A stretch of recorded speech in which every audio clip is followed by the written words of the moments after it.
내리면 하얀 세상.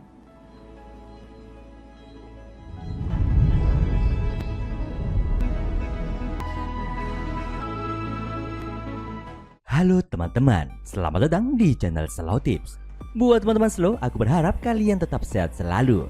Dan jangan lupa untuk selalu menjaga kesehatan di era gempuran cinta yang tak menentu.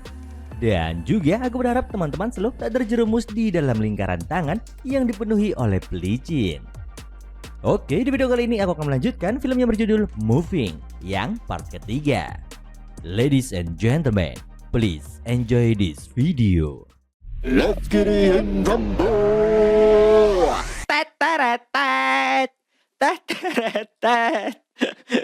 Ayo belum cerita nih, langsung bahas film rasa suwe-suwe.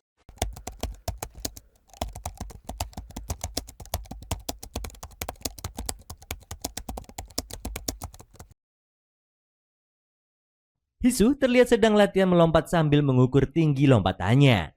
Namun, tanpa dia tahu jika ring basket itu sekrupnya perlahan mengendor. Tiba-tiba, sekrup terlepas hingga ring basket mengayun ke arah Hisu. Gang-hun dan Bong-sok yang melihatnya spontan berlari ke arah Hisu dengan kekuatan mereka.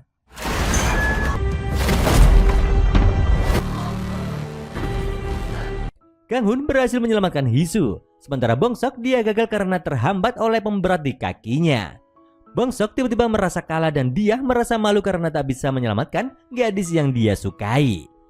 Dan tanpa diduga, kejadian itu direkam oleh seorang siswi dan dia langsung menguploadnya ke internet. Insiden itu langsung menjadi perbincangan panas hingga membuat Yongjun kelabakan. Dia tak ingin orang-orang mengetahui jika ada anak berkemampuan super. Juwon dan Mihyun menonton video kejadian tersebut. Saat tahun 1994, sebuah agensi keamanan nasional dengan kepala agensi bernama Min Yongjun memerintahkan seorang agennya untuk melakukan sebuah misi. Dia bernama Mihyun. Singkat cerita, sebuah berita mengejutkan menggegerkan seluruh kantor agen termasuk Yeowon-gyu. Dia memberikan berita itu kepada Yongjun. Ternyata berita itu berisi tentang kematian pimpinan Korea Utara karena sakit jantung. Dan yang membuat Yongjun marah adalah seharusnya Do-sik lah yang membunuh pimpinan Korea tersebut. Tapi kini Do-sik menghilang dan belum kembali. Yongjun pun jadi tak tahu apa yang sebenarnya penyebab kematian pemimpin Korea Utara itu. Apakah benar sakit jantung atau dibunuh oleh seseorang? Hal ini pastinya akan membuat hubungan Korea Selatan dan Utara menjadi terguncang. Dan Yongjun bisa terancam. Yongjun pun menyuruh semua agen untuk memburu Do-sik yang kini menghilang. Berita tentang Do-sik yang kini menjadi buronan seluruh agen diketahui oleh Mihyun. Dan saat ini, Mihyun cemas karena dia tak tahu sama sekali bagaimana kabar Do-sik dan di mana dia berada. Pada suatu hari di saat hujan turun, tiba-tiba dia mendengar sesuatu di luar jendela apartemennya. Ternyata Do-sik ada di sana. Mihyun yang heran pun bertanya kepada Do-sik bagaimana caranya Do-sik mengetahui apartemennya. Ternyata Do-sik masih ingat ketika makan malam Mihyun pernah bercerita jika dia memasang gorden ungu di jendelanya. Lalu dengan ekspresi sedih, Do-sik berkata jika dirinya merasa akan mati hari ini. Dia pun memeluk Mihyun, lalu tiba-tiba ada titik merah di punggung Do-sik. Karena ternyata para agen sedang memburunya dan para sniper juga bersiap untuk menembaknya. 사람을 많이 만나보지 못했다는 그는 진심이었다. Kemudian para agen masuk ke apartemen Mihyun dan langsung menangkap Do-sik. Do-sik melawan kemudian menyandera seorang agen.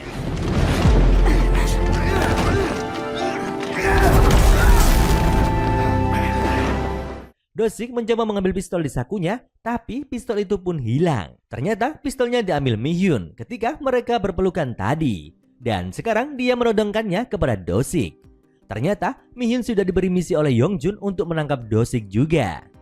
Yongjun sempat menggunakan ancaman kepada Mihyun, di mana dia berkata jika ayahnya yang kini dirawat di rumah sakit berkat Yongjun. Mihyun pun terpaksa harus menuruti semua perintah Yongjun demi ayahnya yang sakit tersebut. Do-sik pun tak bisa melakukan apapun lagi, melihat kekasihnya sendiri yang menodongkan pistol kepadanya. Hingga akhirnya dia pun ditangkap dan langsung dibawa ke hadapan Yongjun. Sesamanya di sana, Yongjun langsung bertanya apakah Do-sik yang membunuh pimpinan Korea Utara. Namun Do-sik tak menjawabnya. Do-sik malah mengancam akan melaporkan misi pembunuhan pimpinan Korea Utara kepada anggota dewan. Do-sik berkata lagi, jika dirinya akan mencari jalan hidupnya sendiri sekalipun pihak Korea Utara dan Selatan mengincarnya. Dia kemudian menghajar semua agen di sana dan menyandra Yongjun.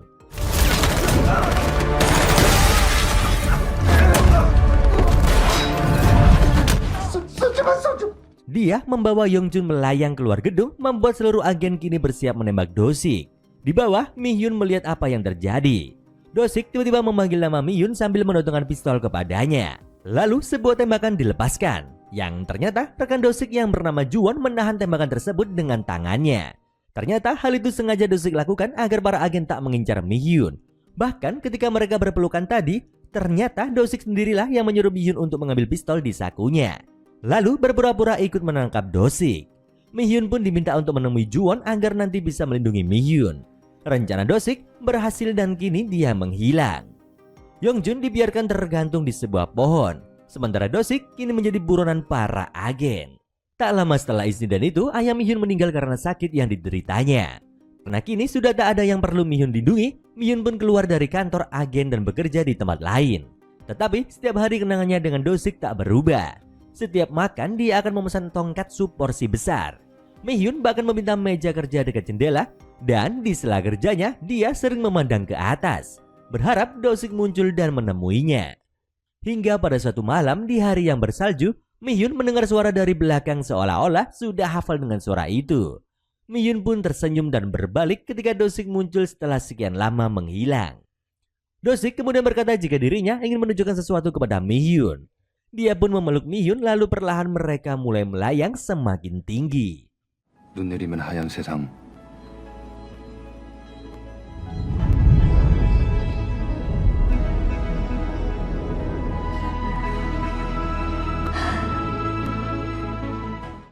Waktu pun berlalu dengan cepat. Mereka berdua akhirnya menikah dan sudah memiliki anak. Mereka memberinya nama Bongsok. Kehidupan mereka berdua terlihat bahagia. Do-sik kini bekerja mengelola kebun buah sementara Mi-hyun ikut membantu Do-sik dan juga mengurus Bongsok. Pada suatu hari ketika mereka berdua tengah asik bermain dengan Bongsok, tiba-tiba Bongsok melayang. Ternyata kemampuan super Do-sik turun kepada Bongsok. Mereka baru tahu hal ini bisa terjadi. Do-sik pun mulai memasang jala di dalam rumah agar Bongsok tak melayang tinggi. Beralih kepada Yongjun, kini dia sedang masuk ke sebuah gedung. Gedung itu adalah gedung Badan Intelijen Nasional dan kini Yongjun menjadi wakil direkturnya dan Ye Won-gyu kini menjadi sekretarisnya. Bertahun-tahun berlalu, Bongsok kini sudah tumbuh menjadi lebih besar. Kemudian di suatu siang, Bongsok terlihat bermain sendiri di dalam rumah. Tapi dia berjalan menuju jendela yang terbuka. Lalu tiba-tiba Mi-hyun berteriak hingga terdengar oleh Do-sik. Ternyata Bongsok melayang keluar dan kini entah kemana. Do-sik pun menenangkan Mi-hyun dan langsung melesat tinggi mencari Bongsok. Jauh di atas sana, di antara gumpalan awan, Bongsok terlihat menangis melayang-layang. Do-sik pun langsung menggendongnya dan membawanya kembali turun ke rumah. Di suatu hari, Do-sik kedatangan seorang pria yang ingin membeli buah-buahan dari kebunnya. Do-sik tak mengenal pria itu dan mempersilahkan untuk membeli buahnya. Ternyata pria itu adalah bawahan Yongjun yang bernama Jo. Dia ternyata sudah tahu keberadaan Do-sik dan Mi-hyun.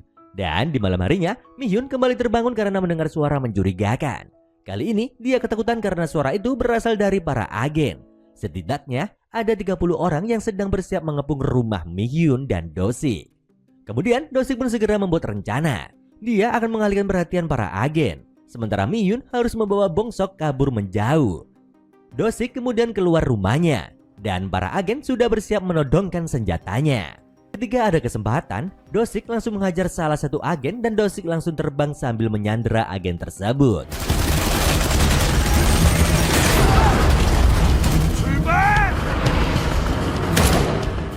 Namun sayangnya, seorang sniper berhasil melumpuhkan Do-sik. Dia pun langsung diserang oleh agen berkekuatan listrik. Dan terjadilah pertarungan antara mereka berdua.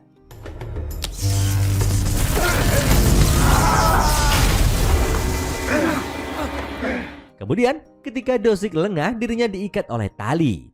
Do-sik mencoba terbang dan kabur, tapi ternyata tali tersebut menjeratnya. Dan hal itu membuatnya hanya bisa melayang sambil terikat. Sementara itu, Mi-hyun mengendap-endap sambil menggendong Bongsok. Di sisi lain, Do-sik pun berbisik yang didengar oleh Mi-hyun. Mi-hyun pun kemudian menyalakan mobilnya lalu kabur melalui jalan belakang. Do-sik bisa melihat jika Mi-hyun dan Bongsok sudah kabur. dan situasinya sudah dirasa aman. Di sini dia pun akhirnya turun tanpa perlawanan hingga akhirnya Do-sik menyerahkan diri. Di sini terlihat rekan Do-sik yang bernama Juwon. Setelah adanya insiden menghilangnya Do-sik, dia pun kini berhenti menjadi agen rahasia dan menjadi pegawai biasa. Juwon sudah menikah dengan seorang wanita yang bernama Ji-hye. Pekerjaan di kantor sebagai pegawai biasa membuat Juwon bingung. Dulu dia menjadi agen rahasia bersama Do-sik menghabisi para musuh di jalanan, bertarung, dan bertempur dengan kekuatan fisik. Namun kini dia harus bekerja di depan komputer, hal itu membuatnya merasa terasing. Satu-satunya hal yang menyenangkan bagi Juwon adalah ketika bersama istrinya Ji-hye. Namun Ji-hye tahu dari wajah suaminya itu ada hal yang sebenarnya ingin Juwon lakukan. Rutinitas Juwon setiap hari semakin membuatnya merasa jika pekerjaan kantoran bukanlah hal yang ingin dia lakukan. Di suatu malam ketika dia bekerja lembur, muncul orang yang sudah lama tak dia temui. Dia adalah Yongjun. Yongjun yang kini menjabat sebagai wakil direktur di Badan Intelijen mengajak Juwon untuk bergabung bersamanya. Yongjun bermaksud ingin menyatukan kembali para agen untuk memperkuat pertahanan negara Korea Selatan. Mendengar ajakan Yongjun, Juwon pun merenung dan berpikir sepanjang hari. Jauh di lubuk hatinya, dia ingin kembali seperti masa lalu menghajar para musuh di luar sana dengan kekuatan fisiknya. Dia memiliki kekuatan super bisa menyembuhkan diri dengan cepat. Tapi selain itu, kekuatan fisiknya juga sangat hebat. Hingga pada suatu hari, akhirnya Juwon memutuskan untuk menerima ajakan Yongjun. Tugas pertamanya adalah bersama para prajurit tentara menyerang tentara Korea Utara. Ji-hye sebagai istrinya hanya bisa menunggungnya saja. Juwon bersama rombongan tentara bertempur dengan tentara Korea Utara selama berhari-hari. Pada suatu malam, Juwon bertemu dengan Jo. Jo pun ikut bergabung bersama Juwon dan tentara lainnya. Di sini Jo berkata dirinya punya kekuatan untuk menemukan siapapun yang dia inginkan. Dan saat ini Jo mulai mencari keberadaan tentara Korea Utara. Di suatu siang, Jo memberikan informasi jika para tentara Korut ada di depan sekitar 30 menit yang lalu. Para tentara pun langsung bergerak maju untuk menyerang. Akan tetapi, Jo menahan Juwon lalu menunjukkan jejak mencurigakan dan berkata, jika jejak ini bukanlah dari manusia biasa. Jo menilai di pihak Korut ada orang yang berkekuatan super. Dan juga ada kemungkinan jika tentara Korut yang akan menyerang tentara Korsel duluan. Juwon pun menyusul para tentara dan ternyata benar. Para tentara Korea Utara sudah bersiap-siap di balik bebatuan dan langsung menembaki para tentara Korea Selatan. Namun tiba-tiba dari atas seorang pria terlihat mendorong batu besar dengan kekuatannya. Seketika batu itu menggelinding ke bawah melindas apapun yang berada di jalannya. Juwon pun terus maju untuk menghadapi orang tersebut. Mereka langsung bertarung dengan kekuatan super, namun terlihat kekuatan pria itu lebih besar dan berhasil menghajar Juwon hingga dia jatuh ke bawah. 네가 기력자네?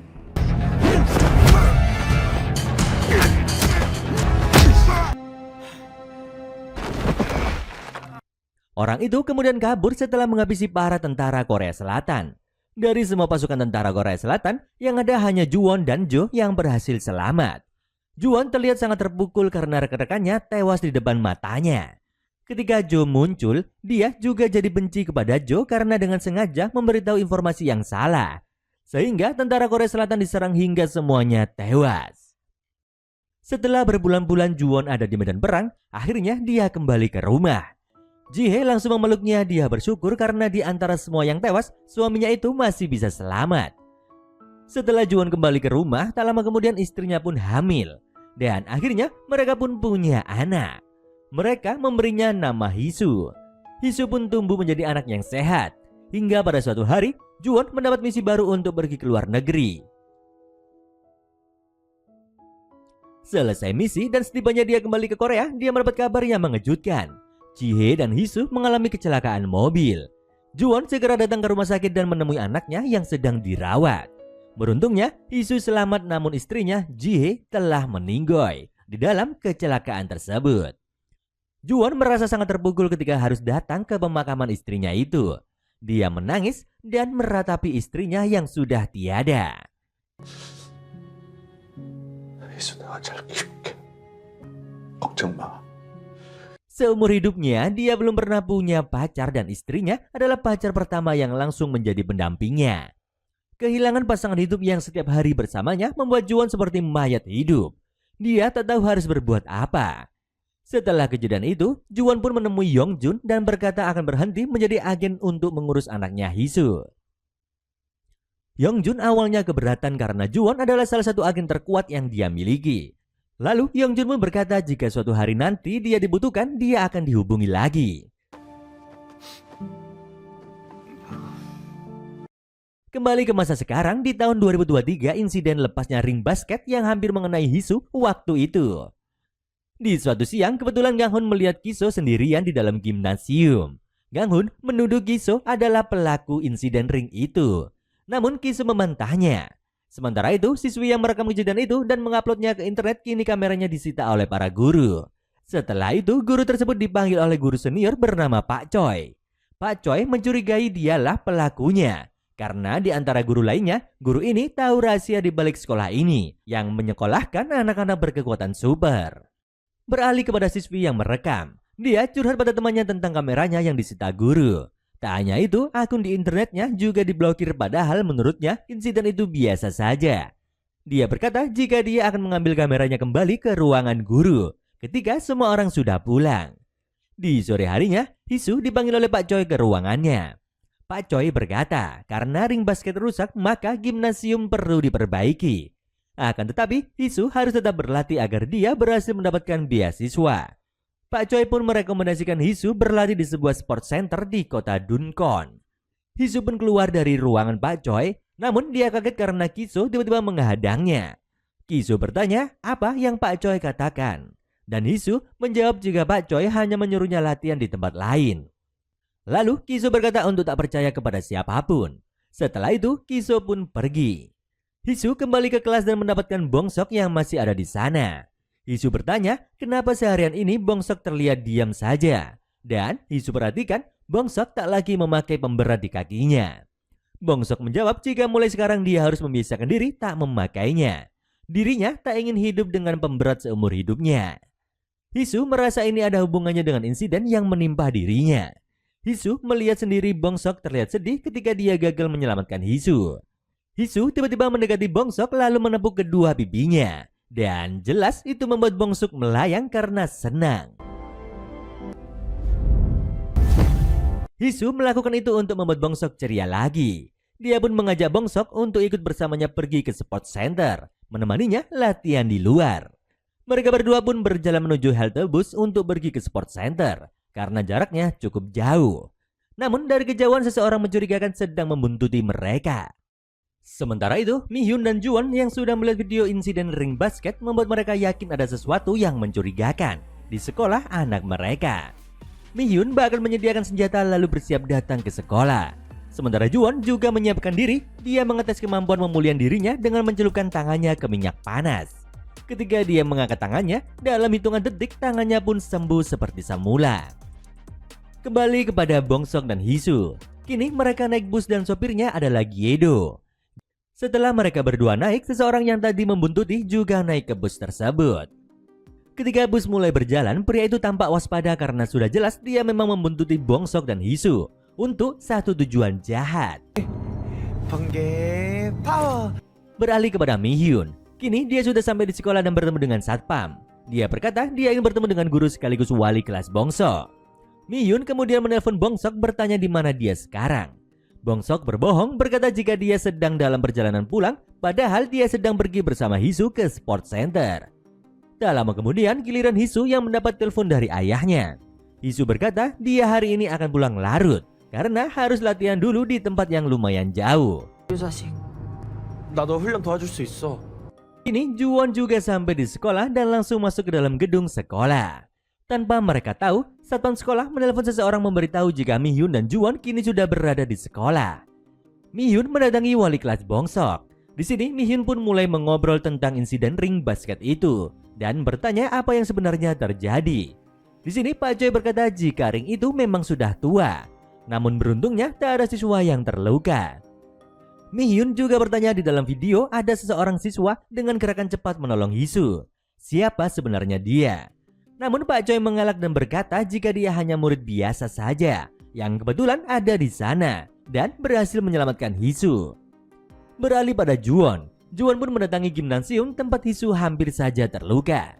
Di sana dia memeriksa ring basket dan melihat sebuah skrup terlepas. Dia berpikir jika ada yang sengaja mengendurkannya. Di saat ini Juwon terlihat berjalan menuju ruangan Pak Choi. Ketika dia masuk ke ruangan itu, terlihat Mi-hyun juga ada di sana. Sementara itu di luar sekolah, sebuah mobil mencurigakan terparkir di sana. Di dalamnya ternyata agen-agen dari Korea Utara sudah menunggu. Si wanita itu menelpon seseorang dan berkata, jika ada 2 orang di sana. Mi-hyun yang memiliki pendengaran super bisa mendengar si wanita berbicara di telepon dan langsung waspada.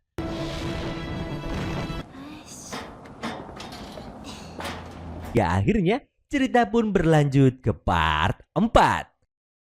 Selalu ditunggu ya teman-teman, dan jangan lupa bunyikan notifikasinya agar kalian tak ketinggalan dengan episode selanjutnya. Kalau begitu, sampai jumpa di video berikutnya.